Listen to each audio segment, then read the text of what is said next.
All right, cool. I just started recording it, sorry. Okay. All right, and have visual point of view to write in. All right, so what we'll do is think, okay. Well, thanks, Stacy. Thanks for that information. I'm gonna try to see if I can, depending on how quickly I can get through them, try to grade them for Wednesday, but if not on Monday, we will go over them. So I'm gonna try to grade them, review them once I've graded everybody who submitted the work. Um, so yeah, so we'll do that, and then we'll talk about that. So for instance, remember this. I'm gonna remember as well. So Stacy, if you were talking about like the challenge with the introduction to the thesis statement, you could think of what some of your issues. I look at them. Usually, what I do is when I look at them, there may be common things, and so I'll come in and I'll talk about some of the common things that I see. But if there's specific things, then you can also share some specific things, like the introduction. We can craft one together, or we could look at one if any of you are okay with me sharing your introduction or something in your essay, and we can do it together live, and we can see how we can work through some of these questions that may have come up. Yeah, I mean, because a lot of times I ask how was it, because a lot of it is like sometimes theory, right? It's like, in one sense, like we're talking about, and then the assignments are like the building blocks. They do small pieces, but then when it's time to put the entire essay together, maybe a different experience, right? And not like different experience doesn't mean bad, or doesn't mean a bad one. It could be a great experience. It could be, but it's just different when you have to actually do the entire task. So that's why I ask about how it went, because it's helpful for me too to hear your experience without us having reviewed them, looked at them. You just had the experience of writing them, uploading them, and now I'm going to have the experience of reading them. So we'll do that. So let me talk about the upload, the Turnitin, and Blackboard.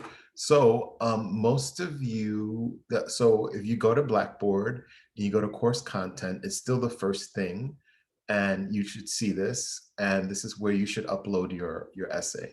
So you go to View and Complete, and actually one of you had trouble converting it to one, and I just converted it and uploaded it. So you go here. I'm not sure if it looks exactly like this. It might be similar, but you click. For me, I see all of you that are registered, and I could tell you that, what I did was I found the student's name, I clicked it, right? And I'm just going to click somebody's name, anybody's name right now. Let me go to, I think, let me go to this name, Chris Bell, right? So if I click Chris Bell's name appears, and then the title, you could put like fiction essay or something in there, and then it's gonna go down here, and you're gonna click where in the computer, choose from this computer. And if I go to my file here, I've been, as you can see, I already opened up some of yours, but let's say I needed to upload Lindsay's, I could click Lindsay, right? I could hit, if it was Lindsay's, I would not upload Lindsay's to Chris Bell's, but I would find Lindsay, I would click Lindsay there, I would say open, it would show up in here. And let me just even do that. I don't know, I think Lindsay may have been one of the ones. I'm gonna say here, right? Say Lindsay, submit the title, we say fiction, essay, right? If she, I don't know what Lindsay did it on, but if you wanted to say, some of you did this cathedral, or whatever it is, you put the name of it in there, and choose from this computer. I'm gonna go to Lindsay, I'm gonna say open, just so we can go through the whole process, right? So then Lindsay's file appears there. I'm gonna say upload. And then what happens is you get this little thing, and then it's gonna give us and there it is, confirm, right? And then I only know this because I think, Lindsay, I looked and I didn't see yours in the Turnitin, but I did see it um, in the Blackboard. All right, so I just did that live with all of you. So if you were somebody who did it on Blackboard, wait, I just said I did it live and I didn't share my screen, right? Oh, all right, hold on a sec. No,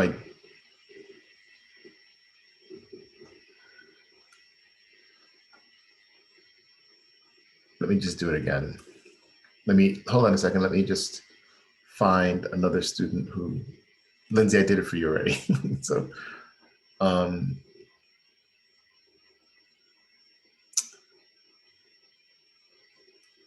let's see.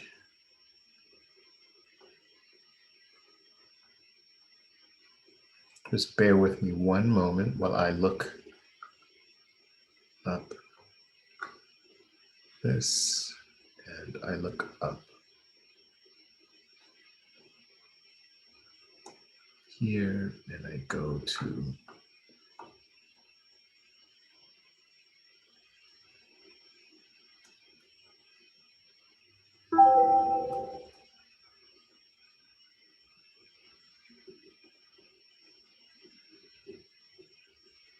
okay, great. Yeah.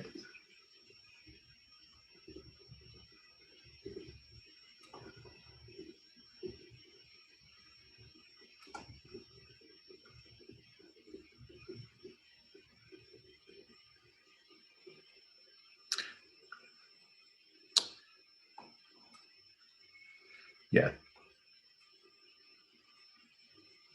I'll do it with Tizella. So Tizella, I'm gonna do it for you. Okay, so I'm gonna share my screen so you can all see the thing I thought I was showing you before. Okay, so if you are one of the students who said, oh, wow, I put it in here in Blackboard, I went to discussions and I uploaded it here. There's a handful of you. Some of you did it in both places, which is okay. But the place you need to do this and turn it in. And so here's a group of students who submitted it on Blackboard. Like I said, some of you, Tizella was the one that in class said, oh, I put it on Blackboard, but not there. So for her, I'm gonna upload it. But then this is what you would do. You would go to Blackboard, right? You would go to, still when you go to, I'm sorry, course content is the first thing that comes up, right? When you go to course content, it should be the first thing right up on top. You would hit view and complete, right? And then here it gives you where you upload it. So I'm gonna look for Tizella. There's Tizella, I click Tizella. Tizella's name's there. I'm gonna write fiction essay. I don't know what Tizella did it in, but if you could also write, cathedral or whatever it is that you are working, whatever it is, but fiction essay would be enough. Then I'm gonna choose from this computer and there's Tizella's document, right? I'm gonna open it and then it's gonna appear here, right? Let me make this smaller so you can see that, Yeah, right? because I tried uploading it this morning to the Turnitin, but it Mhm. said that it was no longer accepting the assignment because it was due yesterday. Okay, well, let me take a look and see because it should, maybe I can move the date. Because normally you could do it, it just lets me know that it was accepted later. Yeah, it says the due date for this assignment has passed. Late submissions are not allowed. Oh, okay, so let me fix that. Um, and then it says, so you hit upload, right, as I'm doing with Tyza here, and then it does the little circle, and then it says confirm. You can see your document in there, right? If you wanted to look at other pages to see all the pages of your document, and then you would say confirm, and then it's supposed to send you an email that um, that you got it. Congratulations. All right, so I'm going to take after class. I'm going to take a look at Turnitin to see it should allow late submissions. But thank you for that. So that's so those of you who have not submitted it, just on Blackboard, but did it. I mean on Turnitin, but did it on Blackboard. Um, let's just say this.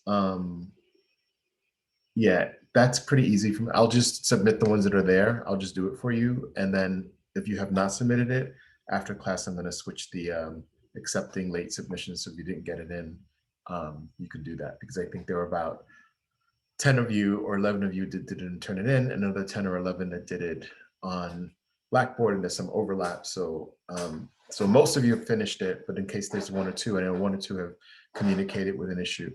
So those one or two, it'll be open. Okay. Great.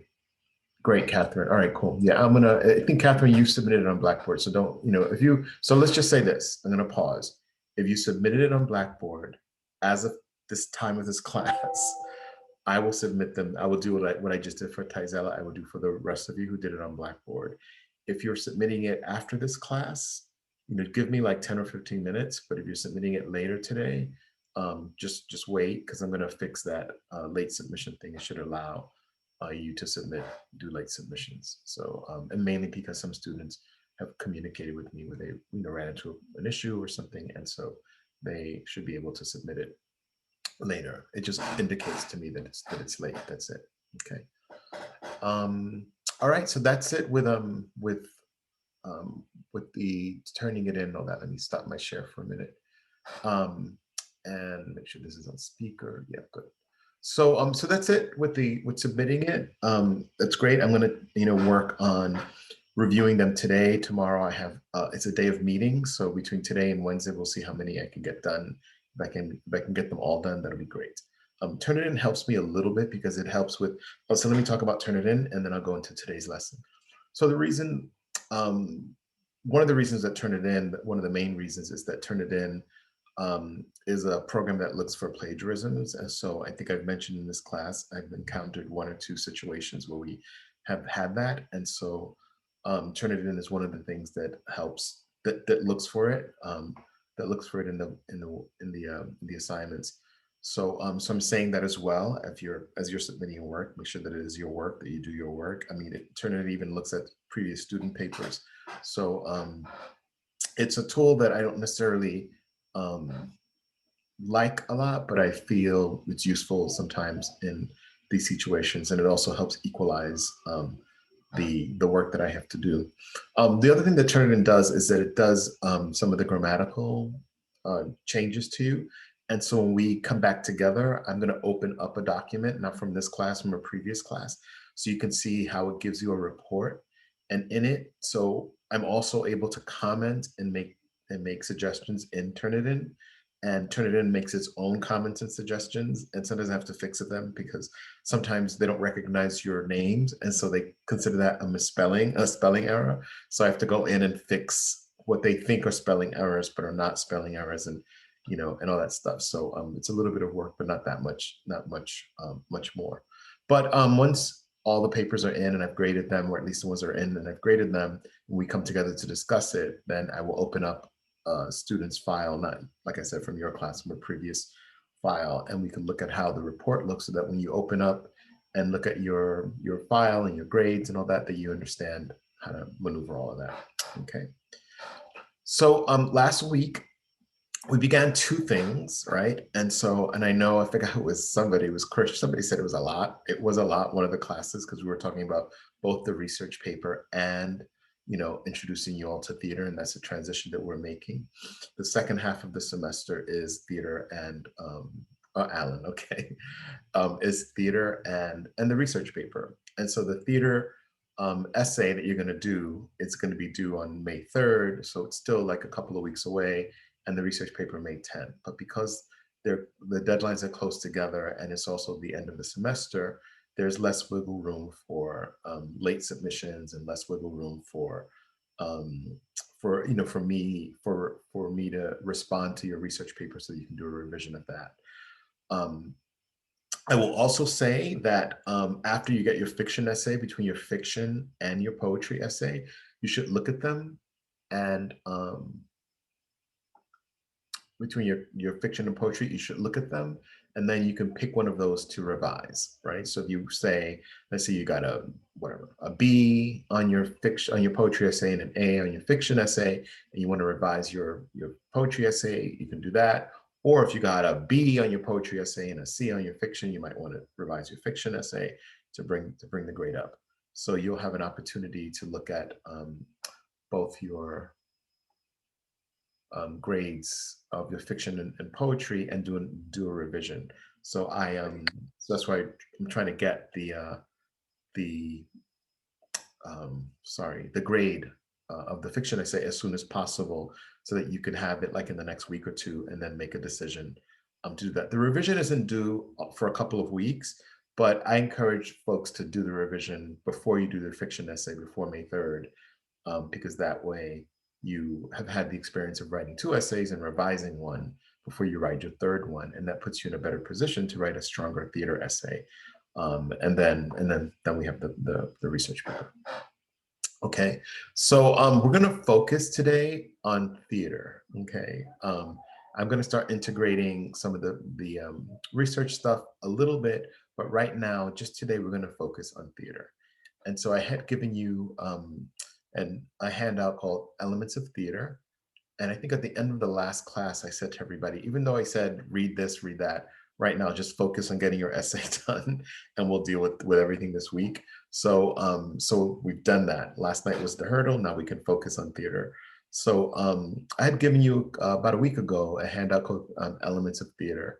And so first we did a PowerPoint where we discussed the different kind of aspects of theater and how theater relates to, what theater offers in terms of literature and the difference we said that theater and drama offer, in addition to, poetry offered, what poetry offered in terms of introducing us to ideas of symbolism and metaphor and looking at different structures and looking at something that wasn't necessarily a narrative, but was evoking a feeling or thought, right? To moving into fiction, that then there was a narrative arc, right? There's a story that has a beginning, middle, and end, that there's a dramatic a climax, and there's a dramatic structure to it. We were introduced to characters and plot and setting, right? So it built on some of the ideas from poetry and added more elements. And then we moved into theater that kind of scoops all of that up and also adds an element of it being seen, right? A visual element.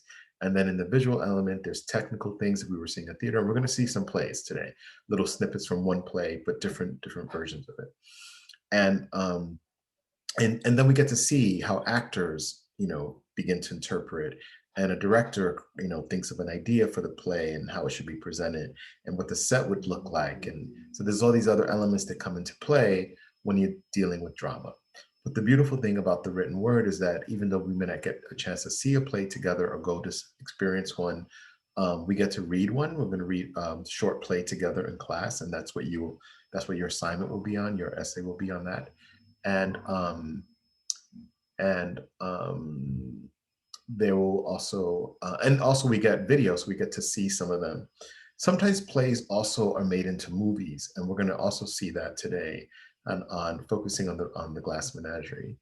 And Alan put on in the chat that he went to see Mary Poppins 9 years ago.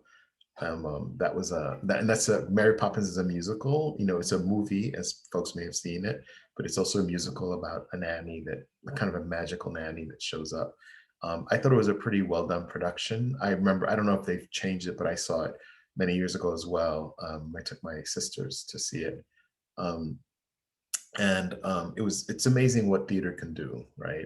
In that Mary Poppins flies with an umbrella, and they had a special effect where she kind of lifted off the stage and flew into the audience. And there's a tap dancing scene where they were dancing, and they actually dance. I'm doing my fingers around the screen. The dancers dance all the way around, and they even dance upside down on the top of the proscenium. So it was pretty amazing what they could do in theater. But it's again about to tell a story and to give us an experience. So I'm going to share my screen and look at the theater elements of theater. That's the handout that I'm going to right now. And let me do the screen share so that you're not just staring at me thinking that I'm showing you something. That's like such a thing, right? Okay, now here we go. And great. So we began talking about elements of theater with this, and we talked about understanding drama and the dramatic form, right? And I started saying, what we talked a little bit about was that when we look at a poem, it's prose on a page, right? And sometimes the different line breaks and there's stanzas, right? Then we moved to what's written on the page with fiction, and that's, we call it prose. And that was like using, the full length of the page, the line breaks end, because the margin is at the end of the page. There may be the way the language, depending on the language it's used, might appear like more accessible. Sometimes the way we talk, the way we're used to expressing ourselves, where poems might be maybe very different if they're dealing with verse and dealing with different ways of expressing themselves. In theater, we began talking that one of the way it looks different is that theater plays are mostly dialogue, right? So it's mostly, when you see the written page, it's mostly characters speaking, right? And so here, and that plays are usually broken up. They can be one act, which is like a section. They could be two acts, which is another section. three acts. They could be longer plays, but most plays are either two acts or three act plays, right? And usually in a three act play, the climax sometimes happens in the second act, right? But or sometimes the climax could happen. Anyway, climax can happen anywhere in plays. I should say that, but in a three act play, sometimes it happens in the second act. So, but most plays, the majority of the plays are two acts, you know, and usually a lot of Broadway plays are written in two acts. A lot of plays are written in two acts, and sometimes, you know, um, and and and that's the most popular one that gets produced. So here we see an example. So there's like Act One, and then inside of the acts there are scenes. So then there would be scene one. If there was a second scene, there'd be scene two and scene three and scene four. These are all in an act, and this it's kind of like how it's organized, how the play is organized, thematically and plot wise. And so that's the acts and scenes are about that organization, right? Shifting actions sometimes from a scene may take place in one location. The next scene may take place in another location. It also shifts in time. It could be the same location. The first scene takes place at one time of the day. The second scene takes up another time of the day or another time period, a week later or whatever. But sometimes scenes also offer like an opportunity to shift time or shift location, right? So let's look at this. I'm going to read a little bit of this one. And this is a play called The Glass Menagerie. And The Glass Menagerie is written by Tennessee Williams. And he's an American playwright. He is no longer alive. He died, I think, in the 80s. And so he wrote many plays, and many plays that got produced. So that's why, and published and get studied in schools and dealt with lots of themes. And in the Glass Menagerie, it's a play that takes place in the 1920s, and that's during the Depression here in the United States. And that was a time of an economic depression where people, had trouble finding jobs, and people, there was a lot of poverty, and out of the depression was a lot of social programs were created in the government to help people. So that's why sometimes, even like with COVID, that there were these stimulus packages and these plans that were created so that the government can step in and help people.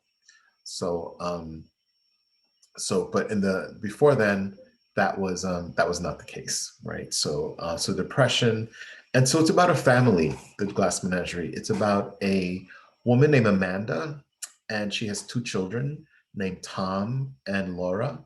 And the children are not like little kids. Tom is, they both have graduated high school. Tom would go to college, but because it's depression, he's the breadwinner.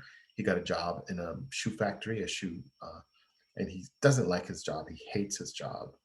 But the father has left them, has abandoned them, and so the mother, who is aging, she's probably in her 40s or 50s in age, and she is trying to keep her family together.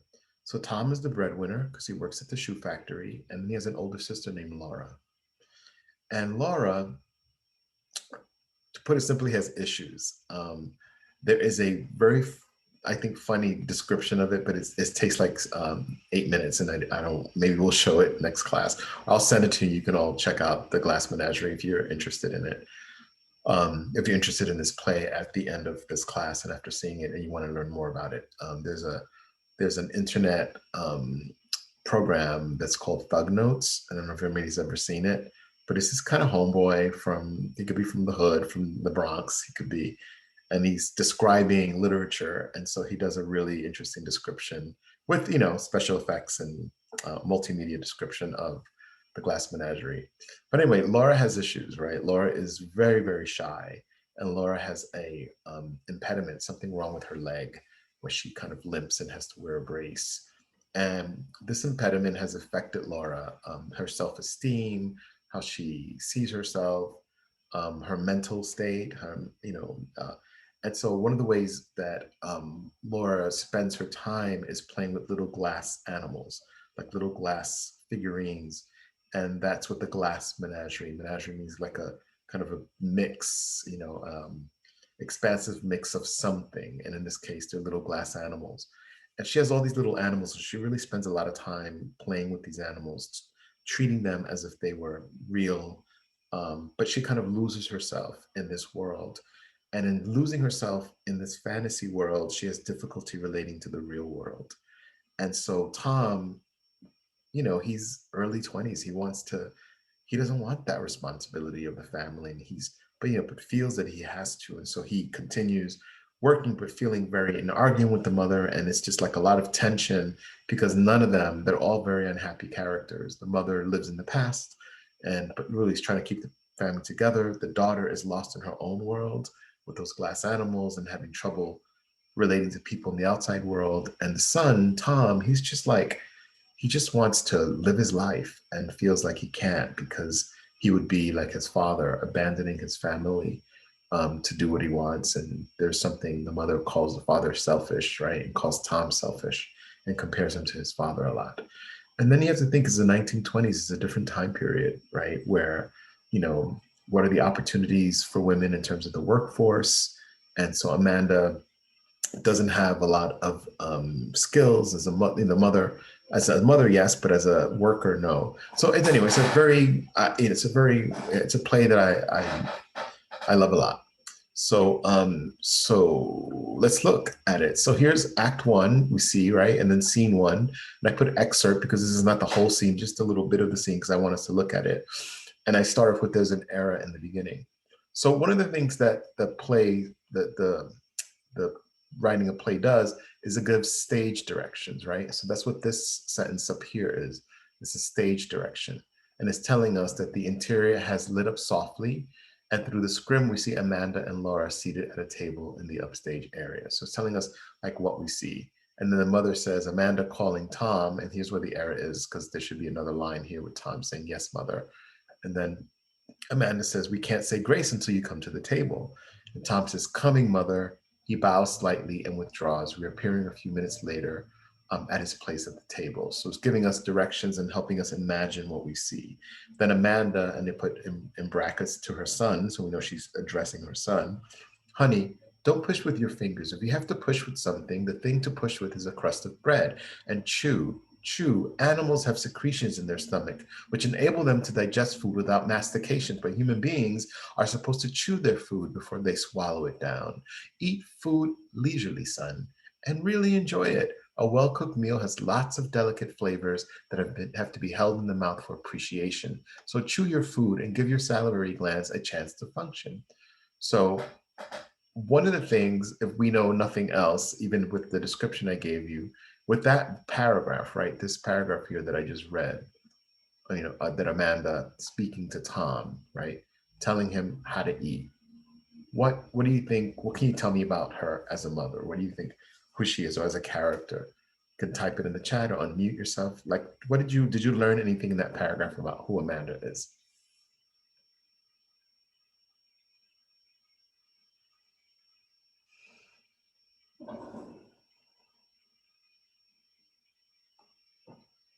Oops, I stopped sharing for a minute to see the chat. Yeah. What do you think? How do you think Amanda is as a mom? Controlling? Yeah. Caring yet strict? Okay. Yeah, right. And so, I ask you that. I'm going to share my screen again. Because that sometimes they didn't tell us she was controlling. They didn't tell us that she was caring yet strict, right? They didn't tell us that, but because of what she's saying and how she's saying, we are getting a sense of her character through her dialogue, through her speech, right? Through the content of her speech. Because right now you're not seeing anybody act it. You're just hearing a professor, trying to read it and trying to give it some feeling. But yes, Stacy, overbearing is a great word. She totally is that, right? She doesn't give him a moment.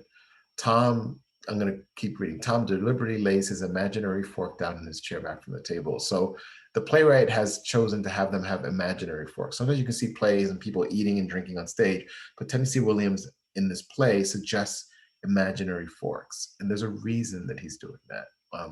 Part of the reason is that he tells us that, yes, right, Carissa. Yeah, they imply that she's overwhelming. But Tennessee Williams has them use imaginary forks because one of the things we learn at the beginning of the play is that this is a memory play, right? And so when we hear Tom speaking, we learn that he is saying, everything you're seeing is my memory. It's how I remember things, right? And so one of the things, you know, anything about memory, anything at all about memory, it is so subjective, right? So you could have two siblings talking about the same Thanksgiving dinner and they could be talking about different things. So it depends on like what you see and what you perceive, right? I perceived this, but my sister perceived that. And they were like, you know, Uncle Tony was drunk. I was like, he wasn't drunk, he was just a little buzzed, you know? Or do you remember when Tony spilled the thing? And I was like, I didn't even see that. I don't remember that happening. So it doesn't mean that it didn't happen. It just means that I didn't see it and she did, right? Was Uncle Tony drunk or not? It depends on, you know, her value or her assessment of somebody being inebriated or mine, right? So yeah, definitely details differ. So we have to understand that when we're seeing this play, that Tom tells us right at the beginning, this is my memory. So you have to trust him or not, right? As a narrator, to be telling you the truth, right? So, but because it has an element of memory, there is something kind of romantic and gauzy about how it's presented and the writing and some of the elements on stage could, you know, because if you think of the realm of the imagination, the realm of remembering, it has that. So then Tom responds, right? He gets his imaginary fork, gets back from the table. I haven't enjoyed one bite of this dinner because of your constant directions on how to eat it. It's you that makes me rush through my meal with your hawk-like attention to every bite I take. Sickening, spoils my appetite. All this discussion of animal secretion, salivary glands, mastication. And then Amanda says, temperament like a metropolitan star, like the Metropolitan Opera, like he's being a diva, right? He rises and crosses the stage. You're not excused from the table. He goes, I'm getting a cigarette. You smoke too much. Laura rises. Laura, I'll bring in the blancmange. And he remains standing with a cigarette. So this is just to give you a little bit of a scene. We're actually going to see the scene a little later, but that's to look at the dialogue and how dialogue works. So continuing with the same play and this first act and first scene, you got at the beginning, most scenes open or the acts open with stage directions. So scene one, so this is what you would see in the play, right? If you were reading the play, the Wingfield apartment is in an area, it's in the rear of the building. Let me just highlight it so we can see what I'm talking about here. And I'm going to read from there down, right? Rear of the building, one of those vast hive-like conglomerations of cellular living units that flower as warty growths in overcrowded urban centers of lower middle-class population, and are symptomatic of the impulse of this largest and fundamentally enslaved section of American society to avoid fluidity and differentiation and to exist and function as one interfused mass of automatism. Now, this is Tennessee Williams being very flowery and descriptive and even Baroque with his language. But basically what he's saying is the Wingfield apartments, we know the last name of the family, that they live in an apartment, that their apartment is in the rear of the building, so it's in the back. And he says one of those vast hive-like conglomerations of cellular living units, right? So he's using metaphor, right? Hive-like, like a beehive. He's describing the building like a beehive. Like it's one of those hive-like conglomerations of cellular living units, little apartments, right? These buildings that flower, right? They build these buildings, they grow as warty growths, right? So they grow, but they're not necessarily pretty.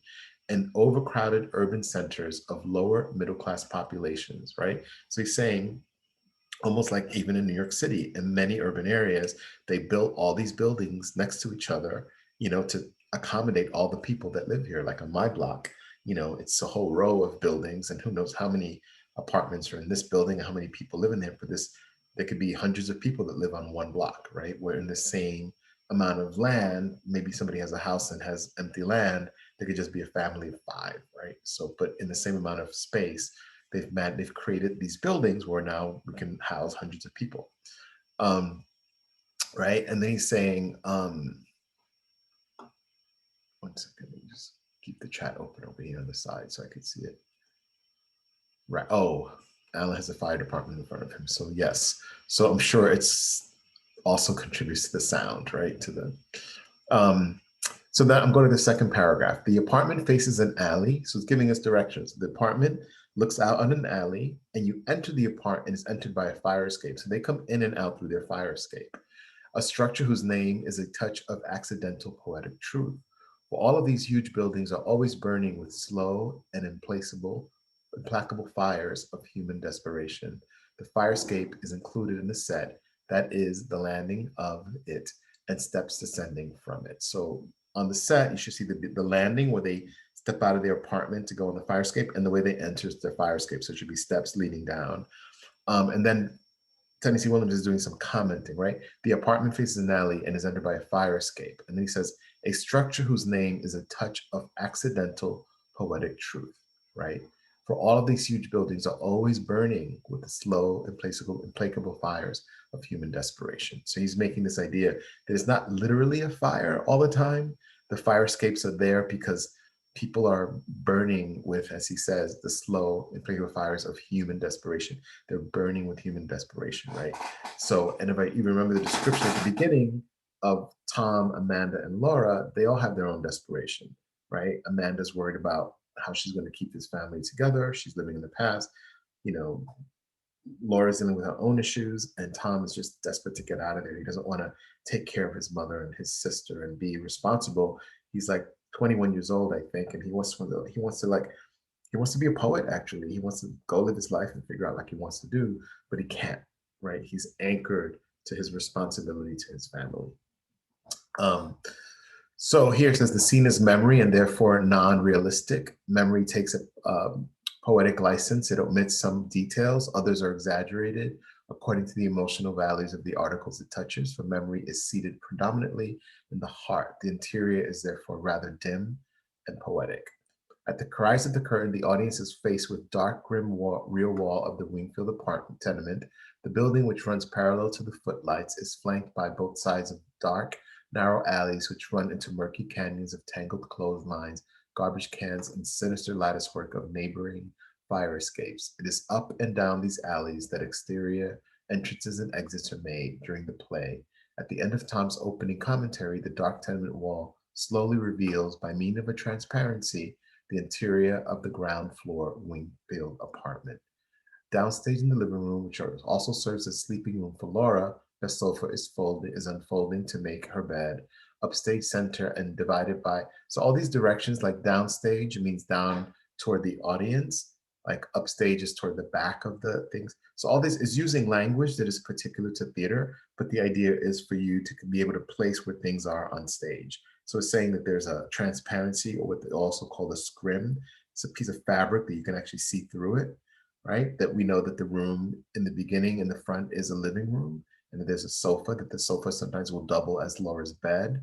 Next to it, we'll see, he says, a second curtain. There'll be dining room. And so we're going to see all of these things. So these set directions, stage directions start painting the picture and give you a description.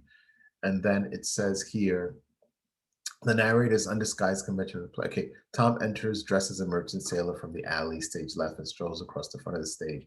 The fire escape, there he stops and lights a cigarette. Tom, yes, I have tricks in my pocket. I have things up my sleeve, but I am the opposite of a stage magician. He gives you an illusion that has the appearance of truth. I give you truth in the pleasant disguise of illusion. So right here, unlike a novel, which may devote several paragraphs to describing the setting, the play is limited to what the audience can see on stage. It is important that the playwright give some direction to setting, especially if the actors will use the items on stage. In some cases, the stage directions provide information on what the stage would look like. Other times, they tell the actors where or how to move and what facial expressions or tone of voice is appropriate when speaking a line. Right, so there's stage directions. So far we have dialogue and structure and how the plays are broken up in acts and scenes. We get stage directions to kind of help us paint a picture and give direction not only for the director and the actors. And then the other things are characters, right? Which happen, we have them in fiction. Here they're actors, right?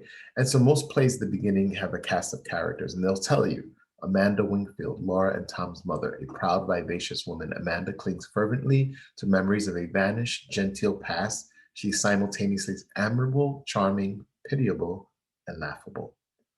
Laura Wingfield, Amanda's daughter and Tom's older sister. Laura has a bad leg on which she has to wear a brace and walks with a limp. The 23 years old and painfully shy, she is largely withdrawn from the outside world and devotes herself to old records and a collection of glass figurines.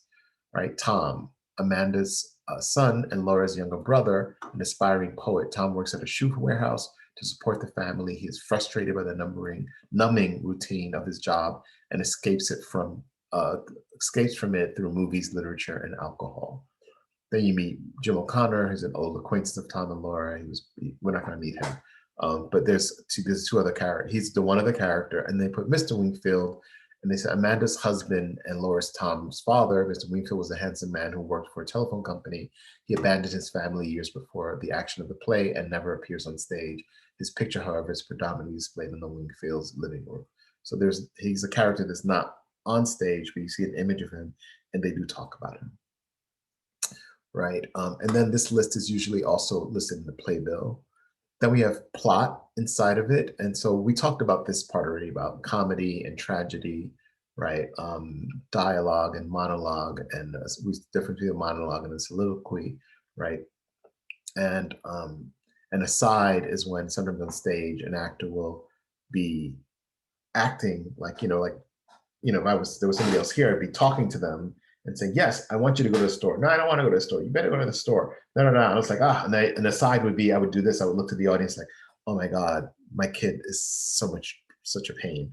And then I go back to the discussion. That moment when I look away, they call that an aside, right? Dramatic irony is an idea in a play where the audience knows something that the characters don't, right? Like, and they use that in horror movies. Like you see the killer walk into the house, and then you see people driving up to the house, and we're like, oh my God, don't go in the house, the killer's in there. That's what a form of dramatic irony is, that when the audience is watching something and they know information the characters in the play don't know, right? Yeah, TV shows use aside. Yeah, it's used in, theater then became, television and movies, and a different way of showing all of that. Okay, so I'm going to talk about one more thing, and then we're going to look at some clips. Okay, so the one thing, let me stop share a second. So the other thing I want to talk about is that when we were studying poetry, we talked about narrative poetry, right? And then we also talked about a monologue, dramatic monologue. And I mentioned then, if you don't remember, it's okay. I said there are many dramatic monologues we talked about, like how Shakespeare has them, and I talked about how the Glass Menagerie has them. And so the Glass Menagerie has two that Tom delivers, right? The son. At the very beginning, it opens with a monologue, and at the very end, it closes with a monologue.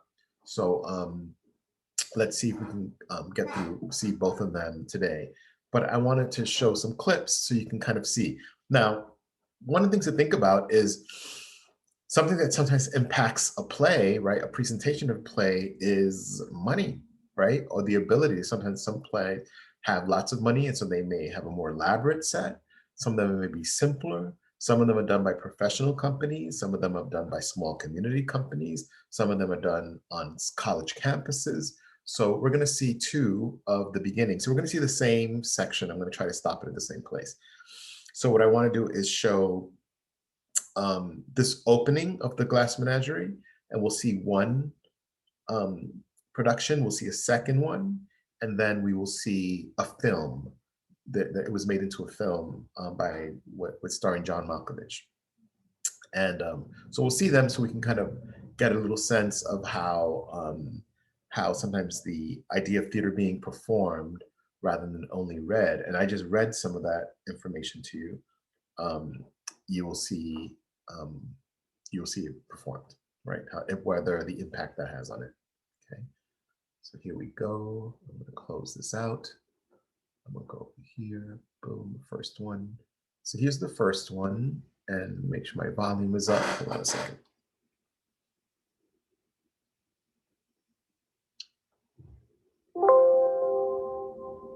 And we'll begin this one. So this is a Glass Menagerie, beginning scene.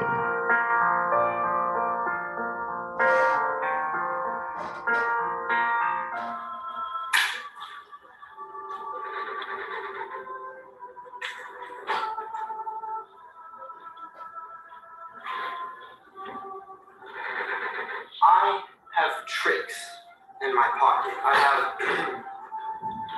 things up my sleeve. But I am the opposite of a stage magician. He gives you an illusion that has the appearance of truth. I give you truth in the pleasant disguise of illusion. I take you back to an alley in St. Louis, the time, that quaint period when the huge middle class of America was matriculating from a school for the blind. Their eyes had failed them, or they had failed their eyes, so they were having their fingers pressed forcibly down on the fiery Braille alphabet of a dissolving economy. In Spain, there was revolution. Here, there was only shouting and confusion and labor disturbances, sometimes violent.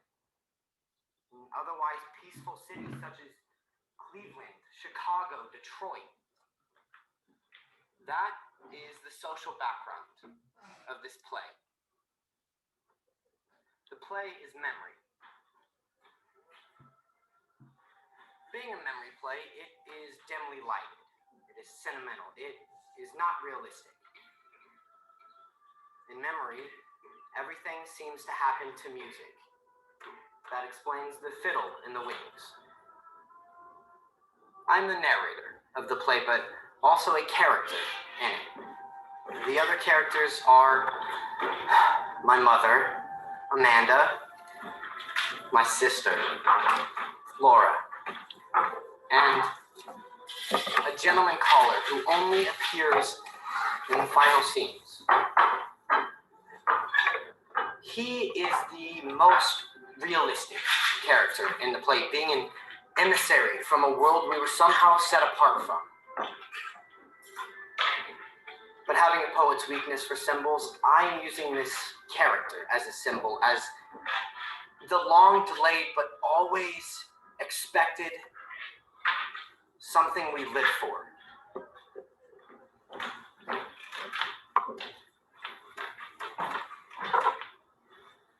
There is a fifth character who doesn't appear except as a photograph hanging on the wall.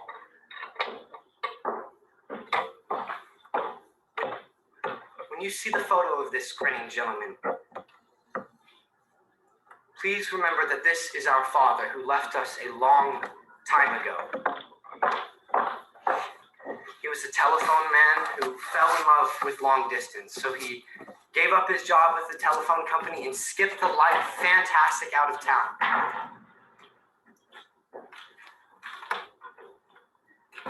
Last we heard of him was a picture postcard from the Pacific coast of Mexico, containing a message of only 2 words.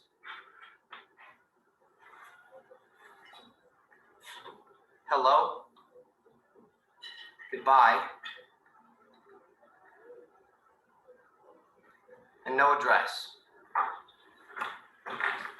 You know, Laura, I had the funniest experience in church last Sunday. The whole church was crowded except for one little pew way down in front. In that one little pew was just one woman. So I said, well, I smiled very sweetly at her and I said, excuse me, would you mind if I shared this pew?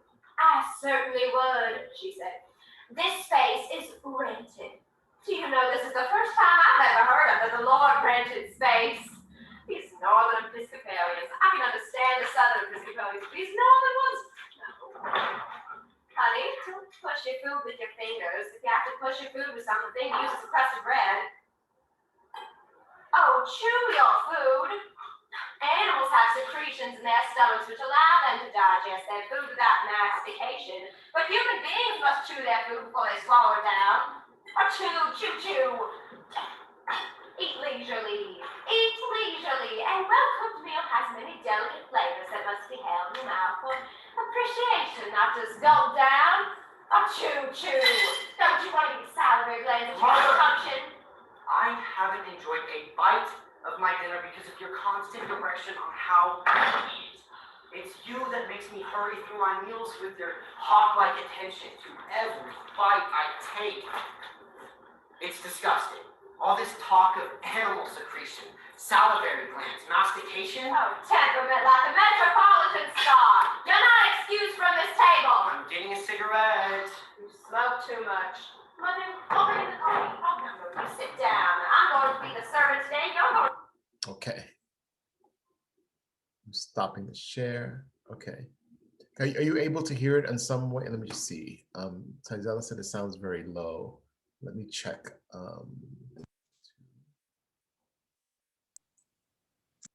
Were you able to hear some of it?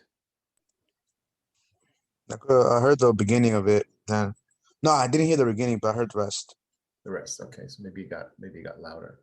Let me just check this here. Let me move this up.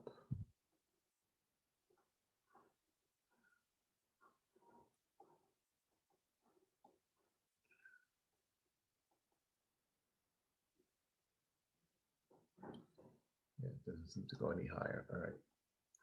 But so I just wanted you to see that opening scene. And did you notice, and what could you tell me about it? Say it was fine for me, heard it all, okay. Yes, sounds right, okay.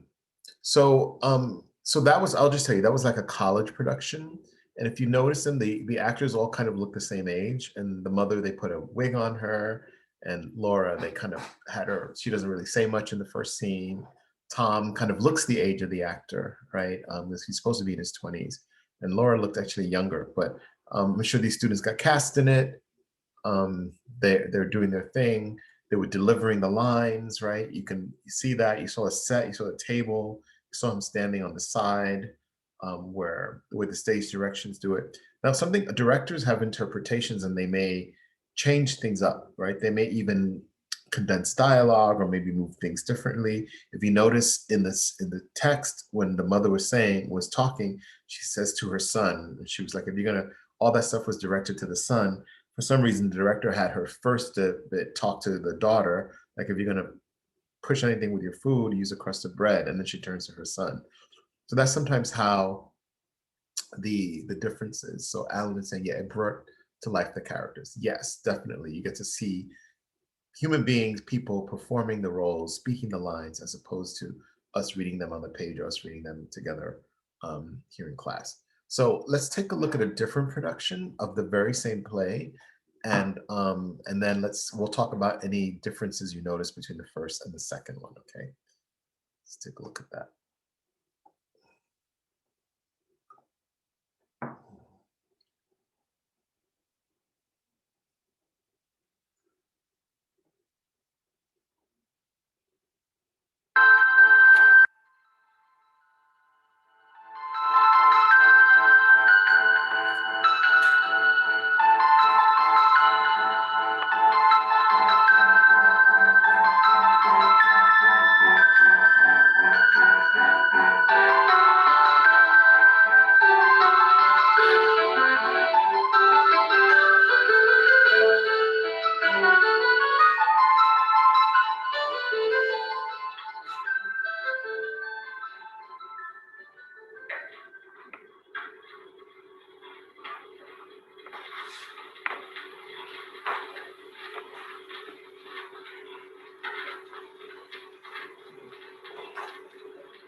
I have tricks in my pocket.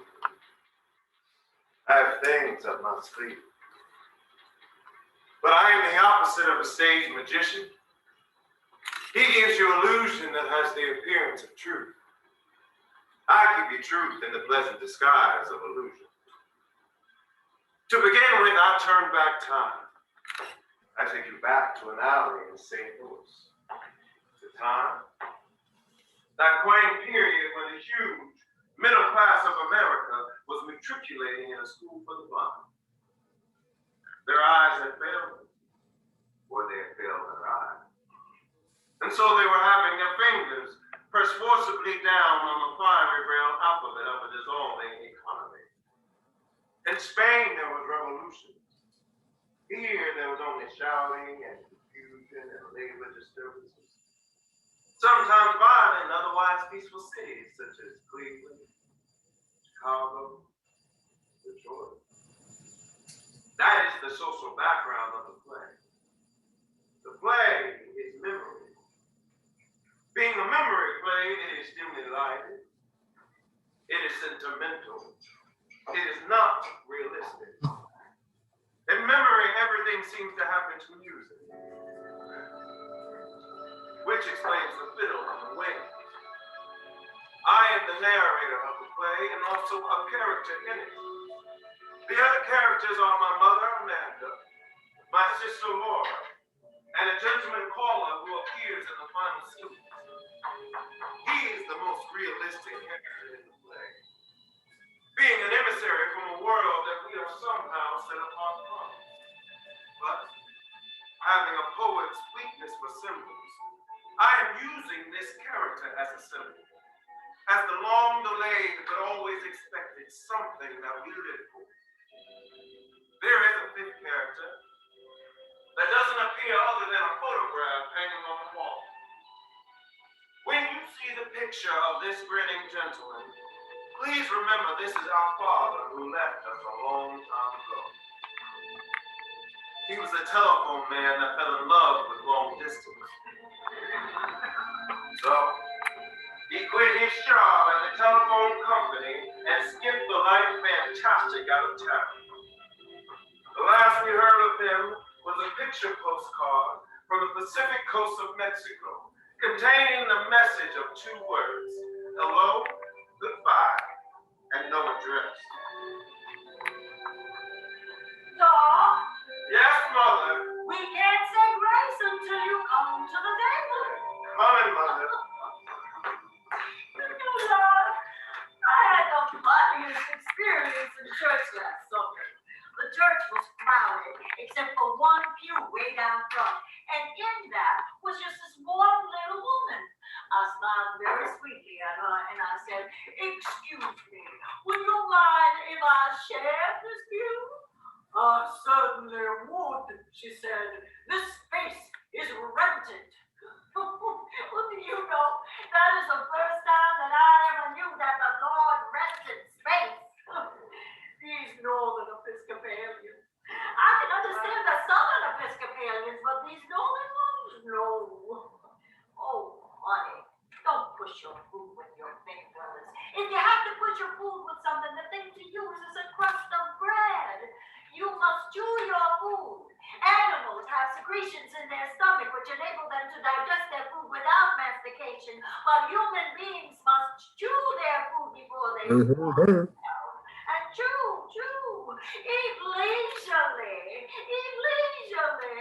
A well-cooked meal has many delicate flavors which have to be held in the mouth to be appreciated, not just gulped down. And chew. Don't you want to give your salivary glands a chance to function? Mother, I haven't enjoyed one bite of my dinner because of your constant directions on how to eat it. It's you that makes me hurry through meals, but they're hawk-like attention to every bite I take. It's disgusting. All this discussion on animal secretions, salivary glands, mastication. Temperament like a metropolitan star. You're not excused from this table. I'm getting a cigarette. Smoke too much. I'll bring in the car. Oh, no. Okay, I'll pause it again. Good performance. Say it again. A good performance. What do you mean by that?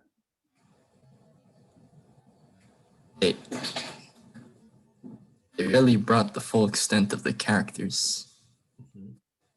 Well, the one big difference I said was is that the first one, there was a student group that were doing it, on a college campus. This is more of a professional theater company that did it. So there's a different level. You can tell a different quality of the acting, right? That's what I think Alan is alluding to or sharing with us. What else? Did anybody notice any differences between the first production and the second one?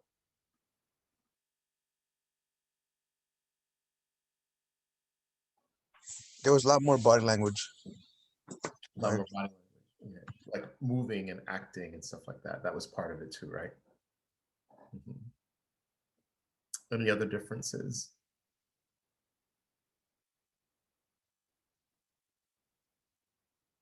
Well, I'm going to share one obvious one. In the first one, all three characters were white. On the second one, Tom and Laura were black. And the mother was white. So it was interesting to it creates a different racial dynamic, right? And another layer to the play. Also, if you look at them, let me just share my screen a second again. If you look at them, the set, the level of the set, right? The draping, the carpet, the furniture, the lighting, right? It talks about that mood lighting, how it's, you know, um, layers like an onion. Yes, all of the stuff that's going on in this scene. And just I'm going to point this out right in the middle, that little kind of table with those little lights. If they were to get in close, you would see that that's the glass menagerie, the little group of little glass animals that she plays. And so where it's placed in the stage, if you look at the whole stage, it's right center, right? Upstage or downstage. I mean, it's downstage in the front and center, right? It's right in the middle of the play. Let's take a look at the other one, right? Let's look at this one. And, you can see the lighting, look at the shadows in the background. It's just a different quality to the set. There's like the rugs, the floor is just a bare floor. There's a couple of furniture pieces around, right? But, and the actors, I think, do a good job. It's just a different kind of, it's just different with it. And in this one, I have to go to the beginning of it. And in this one here, there's the glass menagerie. They have put it over here to the side. So the other place, put it center. So these are decisions that the directors make of where they would place that. But even where the placement of the objects are also symbols, right, in the play, because this is a symbol of Laura's, her being lost in her own mind. So I want us to see one more version of this. And this is the film version. And I'm going to go right to it. So this is a Hollywood movie with, a bigger budget, and, they're not confined to a physical stage. So they're doing it a little differently. So let's take a look at this.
tricks in my pocket. I have things up my sleeve, but I am the opposite of a stage magician. He gives you illusion which has the appearance of truth, and I give you truth in the pleasant disguise of illusion. To begin with, I turn back time. I reverse it to that quaint period, the 30s, when the huge middle class of America was matriculating in a school for the blind. Their eyes had failed them, or they had failed their eyes, and so were having their fingers pressed forcibly down on the fiery braille alphabet of a dissolving economy. In Spain, there was revolution. Here, there was only shouting and confusion. In Spain, there was Guernica.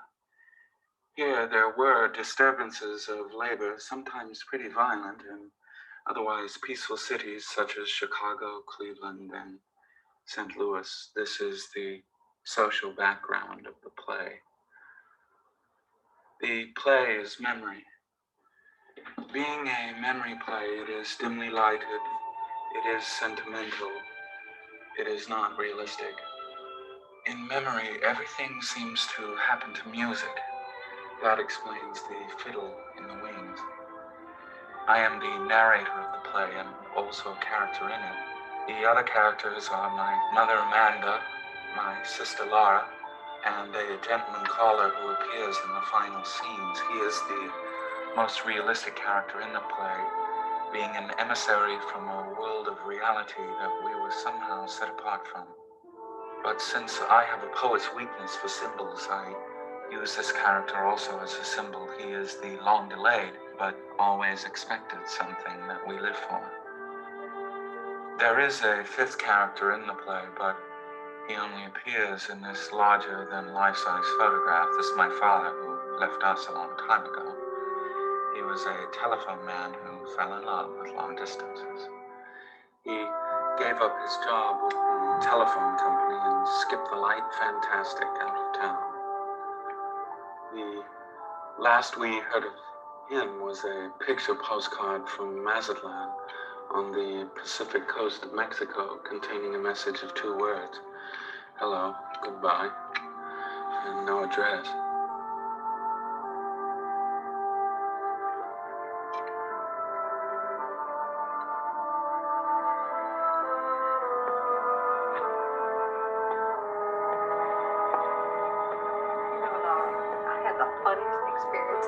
Last Sunday. The church was full, except but one pew way down front, and in that was just one little lady. So I smiled at her very sweetly, and I said, "Excuse me, would you mind if I shared this pew?" "I certainly would," she said. "This space is rented." So first time I ever knew the Lord rented space. Northern Episcopalians. I can understand the Southern Episcopalians, but the Northern ones, no. Honey, don't push your food with your fingers. You must push your food with something. The thing to use is a crust of bread. Oh, Tom, you must chew your food. Honey, animals have secretions in their stomachs that allow them to digest their food without mastication. But human beings must chew their food before they swallow it down. Chew.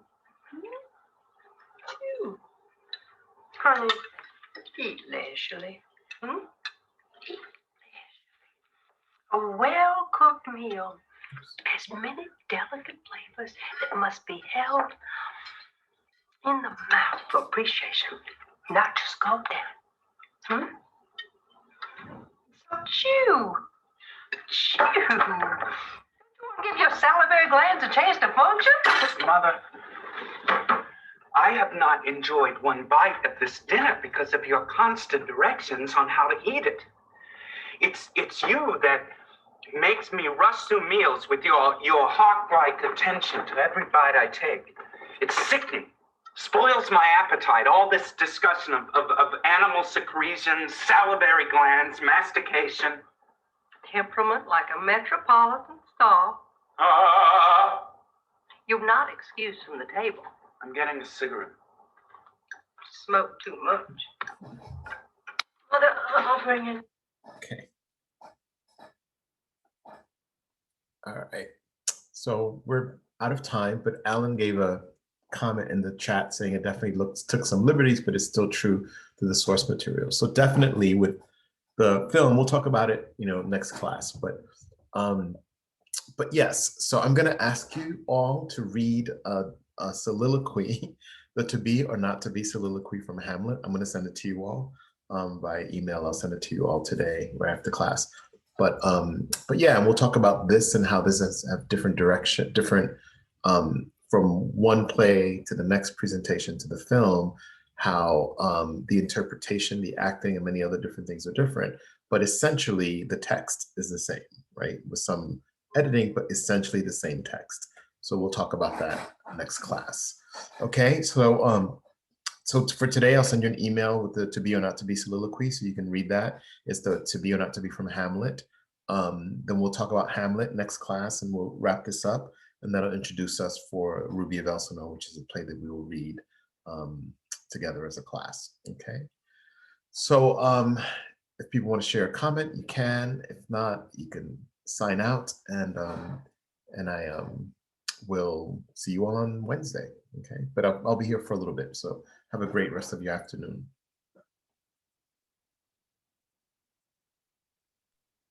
Have a great day. All right. Bye. Take care, everyone.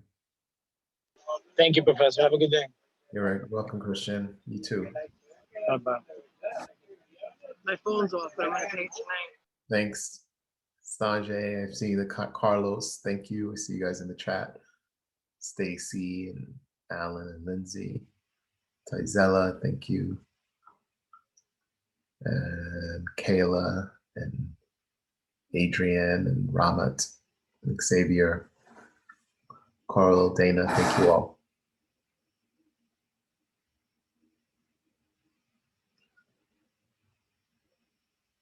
Bye, Rifat. Take care. Take care, Catherine.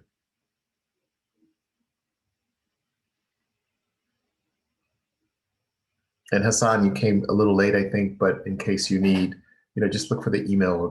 I'll send you what you need to read. And we talked about the essay. So we'll continue talking about the essay once I've graded them.